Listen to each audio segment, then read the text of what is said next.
Um, as a kid, I suppose I'm saying it was an idyllic place, and it was idyllic, but in the house there was fear, there was shame, um, there was all sorts of emotions going on, because my dad was an alcoholic, and he would have a go at my mum.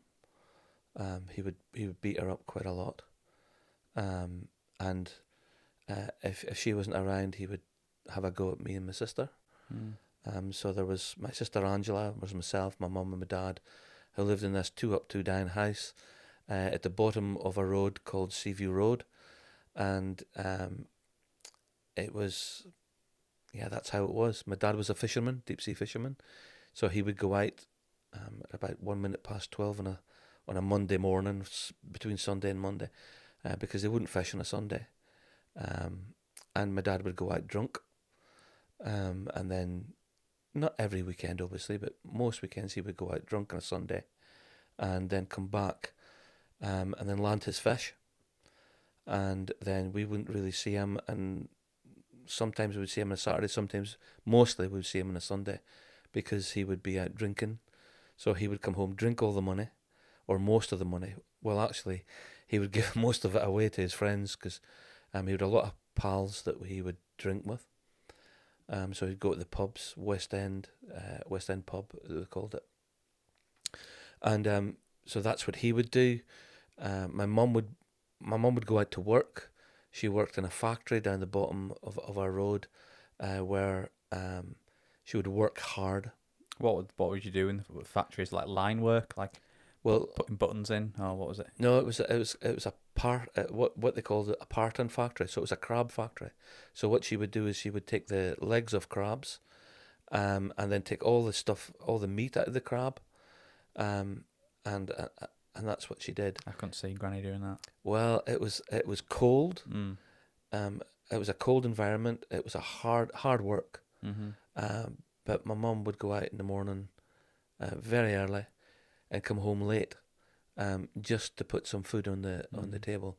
My mum was a hard worker. She did work hard. So for all that time, I'm guessing you were in school then whilst that was going on, or were you left at home on your own? Or probably should have been in school, but probably weren't, were you? Well, when in primary school, I went to primary school all the time. I loved primary school because it was an escape for me.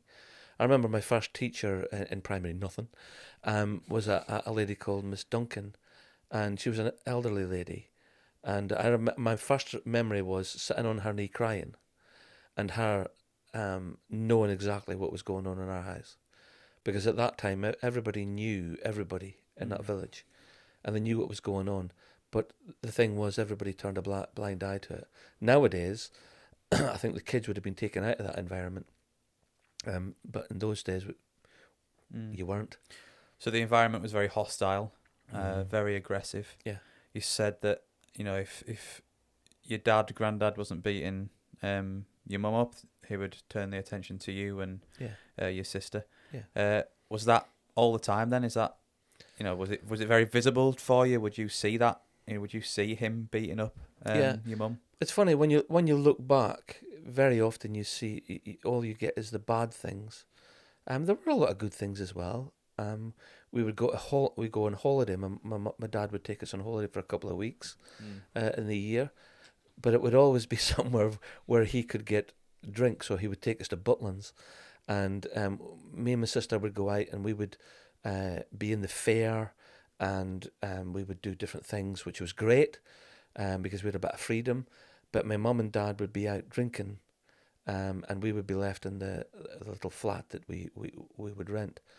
There were other times when, you would go out at home, and we would be told you don't say anything about what's going on in the house.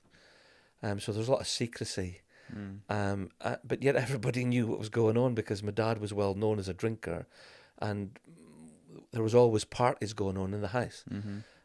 It's a slight exaggeration. It's not always, but very often there would be a party in our house. People would come round. My friends actually would start their drinking in my house. That's where they would begin their drinking. because my dad was free with it, and there'd be lots of stuff going on. All my relations would actually go into the to the home, it, and they would know that there was drink there, and there was a lot of other things there that shouldn't have been there as a kid. So there was pornography, parties, all that kind of stuff was going on. I remember one time being in bed and the party going on down the stairs. I didn't. I all I can remember was waking up and there was a guy at the end of my bed. And thankfully nothing ever happened as far as I know.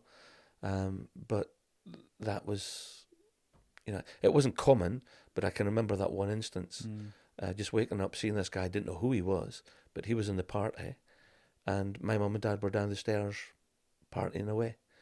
Not that my mum liked that, she didn't like that, but she thought, well, to keep my dad around, she had to be involved in it. Yeah. Because if she didn't, then, she could lose her husband. She didn't want to do that. Do you think there was out of fear as well, maybe, of there was repercussions that she might face? Yeah, there was that. I remember my mum left my husband. Left your husband. My mum left my dad 3 times. Yeah. That I remember, and I remember her going in the car, taking off, and within the day, she'd be back because she'd crashed the car. So that was 3 times that she crashed the car, and I don't think she ever did it again. But why do you think? Did she crash the car because she was just a rubbish driver, or was it out of maybe because she was a bit shaky, or was it out of attention, right? To maybe sort of. No, she was visibly shaken. Visibly shaken because he was violent. She was scared. As much as she loved him, she was frightened, and so you can just imagine a woman wanting to get out of that, which is a natural thing. You want to get out, but I think also she wanted to get out to shock him into sorting his life out.